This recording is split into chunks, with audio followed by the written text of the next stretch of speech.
Hey everyone, this is Phil from the Cubicle, and I'm here today with a very special guest. Is my partner, a cool guy. So, since this is the first time he's featured in a video, could you possibly tell us a little about yourself? Yeah, absolutely, Phil. Pleasure to be here, by the way. So I'm a cool guy, aka James. Wait, isn't it James, aka a cool guy? Well, yeah, I mean, I guess they call me, a cool guy sometimes, but well, take start this over. Nah. All right. No, let's keep going. Okay, come on. So as I was saying, yes, they call me James sometimes, aka a cool guy, and I attend NYU, which is I'm currently a senior there, and I study the business there. So yeah, it's pretty cool in the life of a cool guy. That's good. Okay, so by the way, he was always a cool guy when we first met. Um, yeah, ever since we met, he was pretty damn cool. So, yeah, let's talk about actually how we met. Right, right. So it was really out of chance that we met. I mean, it could have happened that day, or it couldn't have happened, and then we would have probably never ever known each other forever. Yeah, I guess a lot of the things that happened in the process of meeting, like, just to put it simply, a lot of crazy things happened. So what happened was I enrolled in a required class. We had to take history, and it was an Asian history class. And one of the other students, I didn't know him, but he carried around a guhong. It was stickerless, and he never solved it. He just had it in his hand, and he just walked around with it. So after class, I approached him and I was like, "Hey, that's a Guhong V like a stickerless, right?" And he was like, "Yeah, like you're a cuber, right?" I'm like, "Wow, that is so genius!" Like he carries around a cube that's only likely to be in a cuber's hands to find other cubers. So then we met and we started to cube in class, sometimes before class, and one time before class, James spotted us cubing, and he was like, "Well, why don't you say it in your own words?" Yeah, but first I want to comment on Jason's cube carrying tendencies. He always carries the cube around in public. It's kind of yeah, it's pretty cool. Just shows people around that he's a speed cuber. But right, back to what I was saying. So yes, so when I saw these guys in the back of the classroom solving cubes, my first reaction was like, oh, cool. I'm a cuber too. I've been to WCA competitions a few. I've gotten some okay times there, but so I went to naturally I gravitated towards them, and I said, you guys solved the cube, and like I solved it too. I didn't have them with me, but I saw they were solving the cube, and then it all started from there. It was just such chance that it happened that they just so happened to be solving cubes on that day when I walked into the room like late and saw them in the back where there are only seats left in the back of the room.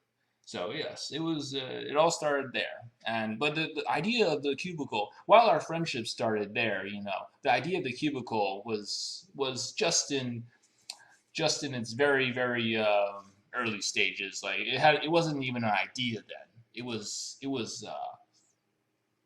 the thing that comes before an idea, Which is which is uh like a thought. I think, yeah, like a thought. It was like kind of it was a dream, a pipe dream. Yeah. yeah. So actually, what happened was I had been freelance modding for people. People would approach me personally and ask me to tinker with their cubes, sometimes lube or sand their cubes, mod the cubes, and I did it a lot, and I really enjoyed doing it because it made people very happy, and it was a very personalized service. And so I thought it'd be cool to extend this informal service into an actual business where more people can see us and we can offer the same personal service to a greater set of people. So since we were both business students, we thought it'd be a pretty awesome idea to start a store, especially a store selling cubes because we both like business and we both like cubes. So, what were your thoughts on first starting the store? How was that like for you?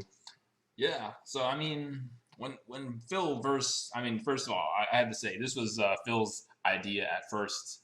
I mean, he came up to me and he's like, "Hey, do you wanna start a cube drawer? I think it'd be a good idea. You know, we could like offer custom mods. You know, again, Phil said he's pretty good at custom mods and yeah, modding cubes.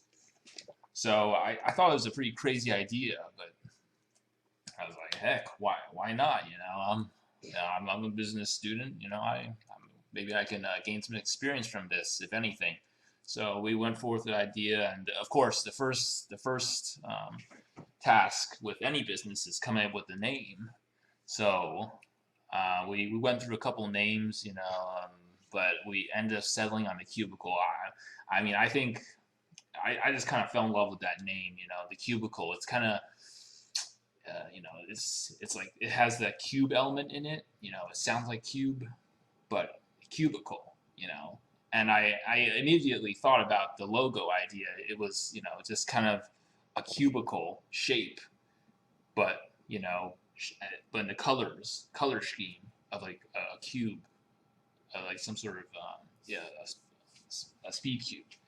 Yeah, so the cubicle has a really industrial and like working character to it because it's a cubicle. And for those of you that don't work in large companies, there are not enough offices for everyone. So sometimes you have to work, or most of the time you have to work in a cubicle. And it's a very efficient thing because you have like a table surrounding you in this little cube. And, you have a spinny chair and you can just reach everything in your little cubicle. And it's a very efficient way to work because there are a lot of cubicles on a floor and you can just stand up and, you know, talk to the guy next to you. So the cubicle's got a really like a working man's character. And we felt that was pretty cool too, because we were both in that stage where we were working in cubicles. I remember that summer when the cubicle started, I was working in a cubicle, so it was pretty funny for me. And we're very glad we have that name now because it's developed into a pretty interesting symbol, and I think it captures our identities pretty well.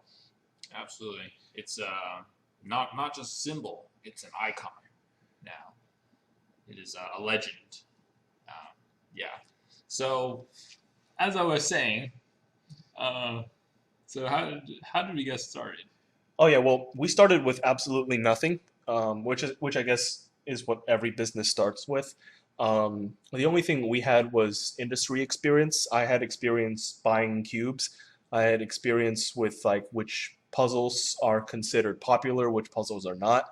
And James had experience building websites, and so we kind of just pooled all the skills we had together and started up. And I think it's been a very valuable experience.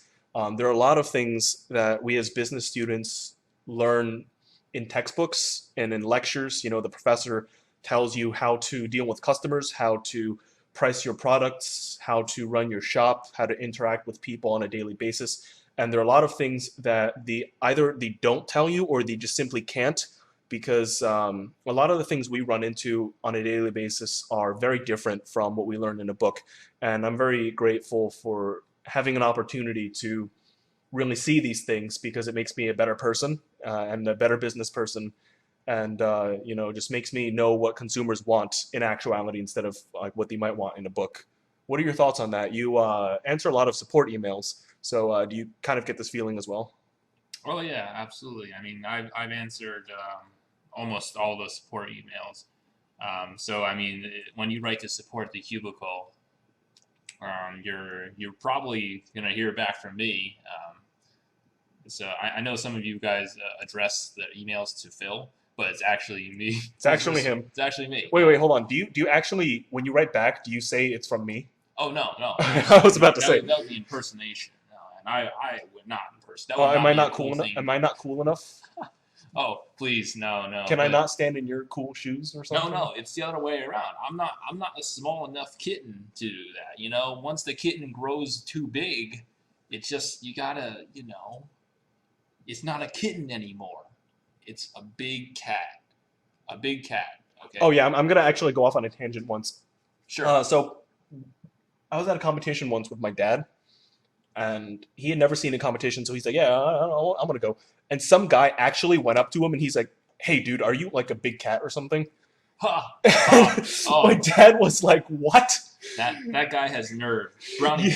Yeah, Bonus points to whoever, whoever whichever that guy is. house that guy is in. Yeah, dude, like that confused me, and I was like, "Oh yeah, well, yeah, that makes sense. Yeah, yeah, wow. That makes sense." But Okay. yeah, whoever that guy is, Yeah, if you're listening to this, yeah, you should I feel you proud of you yourself. you have earned my respect.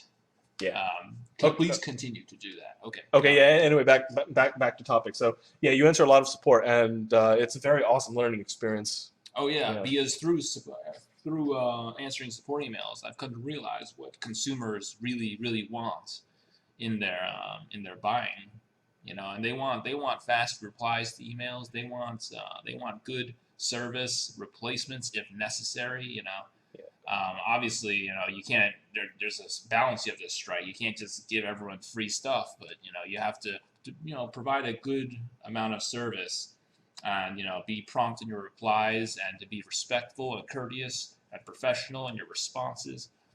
And again, you know, through answering these emails, you get an idea, like a sense about what these consumers, you know, what cube buyers really are looking for in a cube store, and we try to deliver on all of these aspects. Yeah, I think we live in an age where you can view as many websites as you want. You can look at every single store. You can get a general sense of what cube goes for what amount.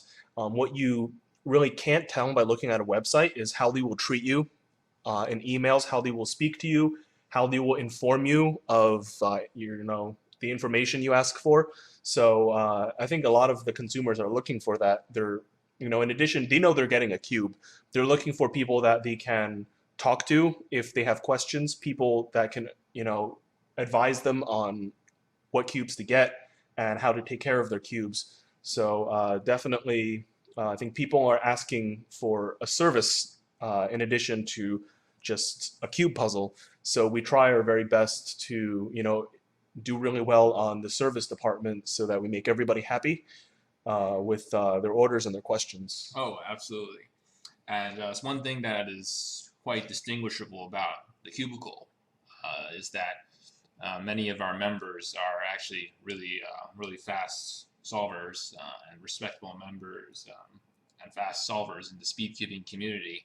And well, I cannot speak for myself when I say that, but I know that Phil and Justin, who's another member of our team, they are really fast members of the speed solving community and pioneers in their respective areas. We have the same respective area, which is one-handed. Oh, really? Yeah, we both do one-handed, and we both turn very fast. So it's when you are asked to assess a cube, you can look at it from the perspective of a beginner that can't turn very fast, and you can also look at it from the perspective of a person that turns extremely fast, and you can answer the question, how does this cube fare when you move it as quickly as possible? So I think that's one of the things that we can offer because we can turn the cube that fast and tell you if the cube is stable, how it'll react, does it still corner cut when you move it fast. So those are a lot of the questions we're able to answer. And we actually, for the technical questions, we answer them as a team. So it's also pretty cool to coordinate with other people. That's one of the key elements in business. So it's pretty cool to do that.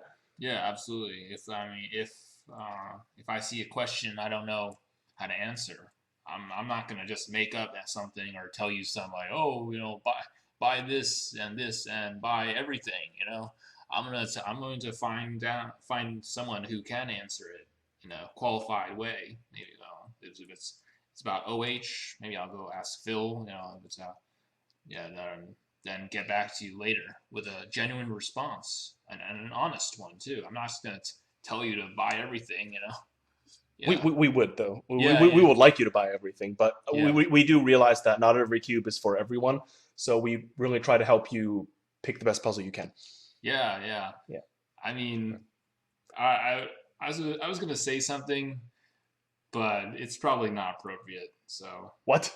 Okay, um, anyway, we're really short on time anyway. yeah, So thank you guys very much for watching. Hopefully this was interesting. And let me know if you want to do any more dual commentaries. I'll totally invite other people to do it. So Absolutely. thank you guys very much for watching, and see you in the next video. Yeah. Cool guy signing out.